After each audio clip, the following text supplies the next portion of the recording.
adalah kisah seorang ulama tabi'in yang bernama Rabi' ibn Haytham. Rabi' ibn Haytham ini seorang ulama yang luar biasa. Saya kalau baca kisah beliau terus terang tidak pernah bosan gitu. Hampir seluruh hidup beliau itu semuanya diisi dengan ketakwaan kepada Allah Azza wa Jalla. Beliau adalah murid utamanya Abdullah bin Umar radhiyallahu anhu, tabi'in yang masyhur. Di akhir hidup beliau kena stroke setengah badan, sebelah kiri badannya stroke. Ada muridnya 2 orang datang ke rumahnya bertamu. Jadi ada 4 kejadian di sini waktu itu. Datanglah muridnya, kemudian muridnya mengucapkan kalimat begini, 2 orang masuk. Wahai imam, kalau kita sekarang ustadz atau kiai, wahai imam, kami ingin bertanya, apa yang membentuk pribadi anda sehingga anda kalau berbicara selalu sesuatu yang bermanfaat? Kalau dia ucapkan kalimat nasihat, nanya kabar, gitu kan? Atau memang dia berzikir? Nggak ada yang lain. Jadi tidak pernah hardik orang, menghina, menggibah, memfitnah, nggak pernah. Selalu lisannya ngucapin sesuatu yang bermanfaat. Kalau bukan zikir, nanya kabarnya orang atau nasihat. Apa yang membentuk anda sampai seperti ini? Lalu kata dia apa? Perhatikan jawabannya. Dia bilang, wahai muridku, apakah sampai sekarang kalian masih ragu ada Tuhan namanya Allah Azza wa Jal, dan Allah telah menitipkan di pundak setiap kita malaikat rakib di kanan yang mencatat amal baik dan malaikat atid di pundak kiri yang mencatat amal buruk, serta semua kalimat atau perbuatan yang dicatat oleh keduanya akan dibacakan dan dipertanggungjawabkan untuk kita di sana, maksudnya di akhirat. Artinya yang membentuk saya sampai hati-hati begini, gak sembarangan ngomong. Yang itu karena saya tahu ada rakib, atid, dan ada Allah Azza wa Jalla mengontrol, serta saya akan dihisab oleh Tuhan saya pada hari kiamat. Kejadian yang kedua, anaknya Rabi' ibn Haytham keluar dari kamar, dari dapur. Waktu kejadian itu, bawa sebuah piring, jemaah sekalian. Piring ini terisi makanan namanya halwa. Halwa ini waktu itu bahannya mahal, buatnya susah. Dibawa keluar oleh anaknya, kemudian dikatakan, wahai ayahku, ibuku setengah mati membuat makanan ini, tolong makan. Ada alasannya. Ternyata Rabi' ibn Haytham ini saking tingginya ya, waraknya, ya, warak itu tingkat kepekaan dalam masalah ya hubungan dengan Allah Azza wa Jalla. Jadi dia tidak pernah menghardik istrinya, nggak pernah bilang, kenapa kau masak ini, kenapa kau tidak masak ini, tidak pernah bicara seperti itu. Apa yang dihidangkan dimakan, bismillah, nggak pernah rewel gitu. Sampai istrinya malu dibuatin makanan mahal ini. Udah dikasih, dihidangkan. Lalu Rabi' ibn Haytham memberikan isyarat kepada muridnya, baiklah, karena stroke setengah badan sebelah kiri, kanan masih bisa diambil. Mau diambil kue tersebut sudah dipotong-potong, muridnya juga mau ambil. Tiba-tiba ada kejadian, ada yang ketuk pintu rumahnya. Dia kasih isyarat anaknya suruh buka pintu itu. Dibuka pintunya. Waktu dibuka, jemaah sekalian, di depan pintu bukan fakir miskin ya, tapi orang gila. Rambutnya berantakan, bajunya kotor, nggak pakai sendal, dan dalam kisah ini dikatakan, dalam athar ini, dari mulutnya netes air liur yang tidak nyaman untuk dilihat. Lalu dia kasih isyarat dengan tangannya minta makan. Rabi' ibn Haytham tunjuk anaknya, suruh ambil piring tadi halwa itu, bawa ke orang gila sana. Anaknya balik, diambil piringnya, tadi halwa ini sudah dipotong-potong ya. Dia bawa ke orang gila, harapannya anaknya Rabi' ibn Haytham ini diambil 1 potong. Begitu tiba di depan orang gila, makannya dilihat mewah, dirampas ya, bukan diambil, dirampas, lalu dimakan semuanya oleh orang gila ini, tidak cukup. Selesai makan, dilempar piringnya, nggak terima kasih, pergi. Orang gila. Kalau anda di posisi anaknya Rabi' ibn Haytham, apa yang anda akan lakukan gitu? Tapi orang gila, gitu kan? Baik, yang terjadi, ditutup pintu, piring diambil oleh anak Rabi' ibn Haytham, lalu dia kembali ke ayah, lalu dia mengatakan begini. Dan ini juga adab ya, anda sebagai anak biasakan kalau bicara dengan ayah anda atau orang tua anda selalu ikutkan dengan doa. Dia duduk, dia mengatakan, wahai ayahku, semoga Allah senantiasa menjaga anda. Jadi walaupun dia dalam kondisi mangkel, tapi dia tetap bilang begitu. Tadi ya ayah, ia minta-minta depan pintu orang gila.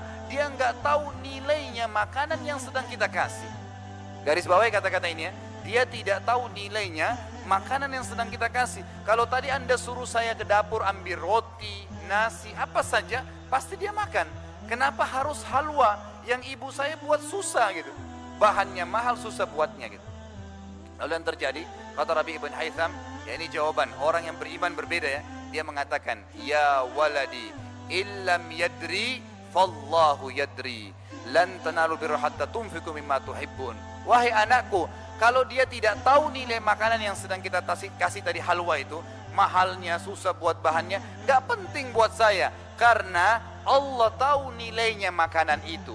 Lalu dia bacakan ayat, kalian tidak akan mendapatkan balasan sempurna dari pahala sampai kalian menginfakkan apa yang paling kalian cintai. Begitu terbentuk karakternya.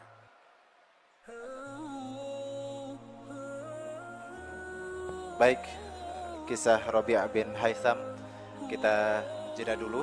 Nanti kita akan lanjut kembali, dan mitra muslim, saatnya kita menyimak adzan Isya untuk wilayah Surabaya dan sekitar. Pada saat Rabi' bin Haytham tadi selesai berhubungan atau menjawab masalah orang gila yang minta makanan, muridnya lalu berkata lagi, wahai imam, nasihati kami dalam hal ibadah. Apa saran anda dalam masalah ibadah untuk kami? Beliau mengucapkan satu kalimat, jemaah sekalian, yang kalimat ini kalau orang memahami dengan cara imania itu luar biasa bobotnya. Beliau mengatakan saja, alaikum bil asrar. Apa itu? Rahasiakan amal ibadah kalian. Selesai. Kalimat ini bobotnya luar biasa gitu. Artinya kalau memang mau terima pahalanya pada hari kiamat, sempurna pahalanya, bisa menjadi penyebab timbangan kita berat, bisa menyebabkan masuk dalam surga, maka ikhlaskan niat, sembunyikan. Kata ulama, salah satu penyebab utama daripada keikhlasan datang adalah merahasiakan ibadah. Berapa banyak orang subhanallah, badannya dikatakan pada saat selesai sholat malam, kemudian pagi hari masuk kantor, pegel badan saya. Kenapa? Tadi malam tahajud. Ada orang, baru aja temannya ngomong, kayaknya hari Senin nanti saya mau puasa. Oh, saya sudah 2 tahun, 3 tahun puasa Senin Kamis. Kalau anda niatnya memang ibadah untuk dipuji oleh orang, tidak usah repot-repot pagi-pagi, malam-malam sholat, kemudian pagi, kemudian ceritain di kantor, nggak usah. Ambil sejadah, ketuk rumahnya orang itu jam 2 malam, lalu tebar sejadahnya, saya mau sholat tahajud, lihat. Begitu, ya apa bedanya? Dan ini sekaligus saya ingatkan, mudah-mudahan ini menjadi nasihat. Tolong sekali lagi, saya tadi lupa sampaikan di awal, kalau ada sesuatu yang saya sampaikan nanti di sini dalam bentuk nasihat, saya tidak pernah niatnya ingin menyinggung siapapun. Niat saya lillahi ta'ala ingin memberikan nasihat, mudah-mudahan ini bisa memperbaiki apa yang keliru dari perilaku kita. Di Indonesia ini karena sekarang berhubungan dengan musim haji, sudah menjadi tradisi kita, itu kalau pergi haji mengadakan acara walimatus safar. Pertama, dari sisi kosakata jemaah sekalian, walima itu dalam hukum syar'i kita hanya dipakai untuk acara perkawinan. Belum pernah ada dalil dalam syar'i kita, dalam hadis Nabi SAW, bahwasanya walima dipakai untuk istilah yang lain. Memang untuk acara perkawinan. Tapi kita membuat acara, maka dibuatlah istilah walima. Penggunaan kosakata bahasa Arabnya sudah salah, tambah lagi safar supaya dikatakan benar. Sekarang saya tanya, banyak jemaah haji saya, itu kalau mau berangkat saya tanya, untuk apa Bapak Ibu adakan walima safar? Oh, untuk minta maaf Ustaz sama orang-orang. Baik, saya jawab, minta maaf itu dalam Islam diperintahkan sepanjang tahun, bukan pada saat mau haji. Oh, supaya saya didoakan Ustaz sama orang-orang. Salah, Anda yang mau ibadah pergi haji, Anda yang doakan orang. Kok terbalik minta didoain gitu? Apa bedanya orang yang adakan walimah safar mau pergi haji itu dengan orang yang mau sholat tahajud nanti malam, siang harinya undang orang makan, baru bilang begini, doain ya nanti malam saya mau tahajud. Apa bedanya? Sama, mengiklankan ibadah gitu kan? Padahal sebenarnya para ulama salaf kita, kalau kita dengar kisah para sahabat, para tabi'in, mereka ada yang pergi haji pulang, tidak ada yang tahu kalau dia pergi haji. Pergi umroh, nggak ada yang tahu, pergi pulang. Mereka pergi jihad, pulang dari medan perang 3 bulan kemudian, teman-temannya kira dia baru datang dari perniagaan, padahal dari medan perang. Nggak ada yang tahu. Kita subhanallah, baru ibadah sedikit saja sudah luar biasa, seluruh orang tahu. Bagaimana bisa Allah Azza wa Jalla terima itu? Sementara dalam hadis sahih riwayat Abu Daud dikatakan, innallaha la yaqbalu min amalin illa ma kana khalisan liwajhi. Allah tidak akan terima sebuah amal kalau kecuali kalau itu ikhlas dikerjakan. Ikhlas bagaimana disembunyikan, dirahasiakan. Kecuali memang kita harus terang-terangan, kayak sholat berjamaah itu pun kita kontrol gitu kan. Tapi masalah ibadah memang dasarnya disembunyikan. Sholat tahajud, sholat sunnah, sedekah, apa saja ibadah yang lainnya maka dirahasiakan. Ada seorang salaful ummah 25 tahun jemaah sekalian berinfak, itu tidak ada yang tahu kalau dia berinfak, termasuk yang terima infaknya dia. Disebutkan dalam beberapa athar yang sahih bahwasanya ada seorang salaful ummah dari golongan tabi'in dan dari cucu Nabi SAW dulunya ya, dari keturunan Hasan. Itu memang dalam riwayat yang sahih dan memang dia adalah orang yang memahami sunnah nabinya alaihi salatu wassalam. Dia menjadikan target setiap malam dia harus membantu 100 kakak muslim yang miskin di Madinah. Habis sholat tahajud sebelum ke masjid sholat subuh dibungkus gandum sekilo-sekilo. Sampai 100 kilo ditaruh di karung besar lalu dipikul naik kuda. Ditaruh di rumahnya orang-orang miskin yang jadi target. Taruh, tinggalkan. Tidak diketuk ya. Ini dari saya, enggak. Taruh ditinggalin. 25 tahun. Orang yang terima infaknya itu tidak tahu kalau dia yang kasih gitu.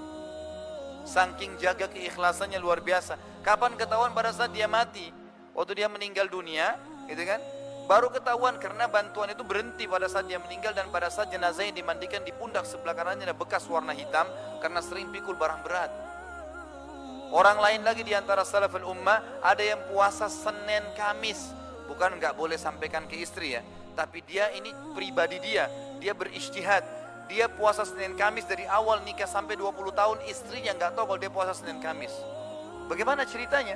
Dia punya toko di tengah pasar Baghdad, setiap pagi disiapin sarapan sama istrinya. Kalau tiba hari Senin Kamis, sudah disiapin, dia nggak bilang, maaf saya puasa, enggak.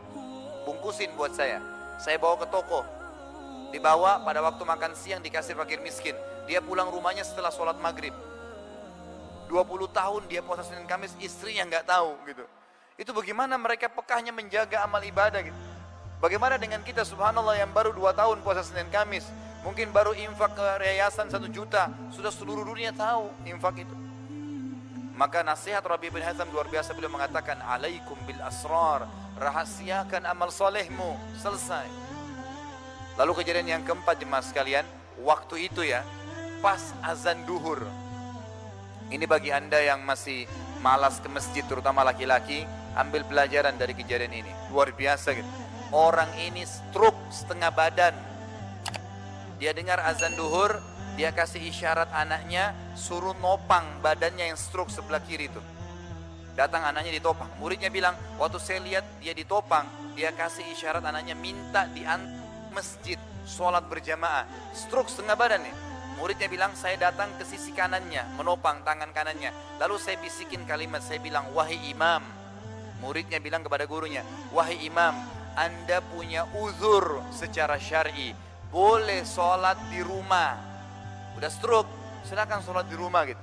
Apa jawaban dia? Wahai muridku, dengan tegas dan jelas, wahai muridku, aku mendengar muadzin mengucapkan kalimat hayya 'alas shalah, ayo salat, hayya 'alal falah, ayo menuju kepada kemenangan, lalu aku salat di rumahku, demi Allah aku akan datangi panggilan Allah itu walaupun harus merangkak.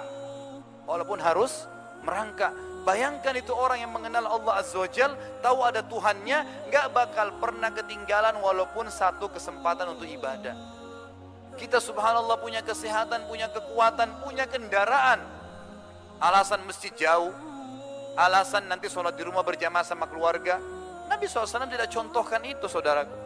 Nabi SAW tidak pernah ataupun dalam riwayat dikatakan sholat wajib di rumahnya. Sampai beliau waktu sempat mau meninggal, sebelum meninggal di Bedouin, begitu dengarkan iqamah dan menyuruh Abu Bakar untuk menjadi imam, beliau kemudian berdiri, kemudian keluar ke masjid, berdiri di sebelah Abu Bakar radhiyallahu anhu. Tetap sholat berjamaah dalam kondisi sudah mau meninggal, gitu kan? Begitu keadaan orang-orang yang beriman kepada Allah Azza wa Jalla.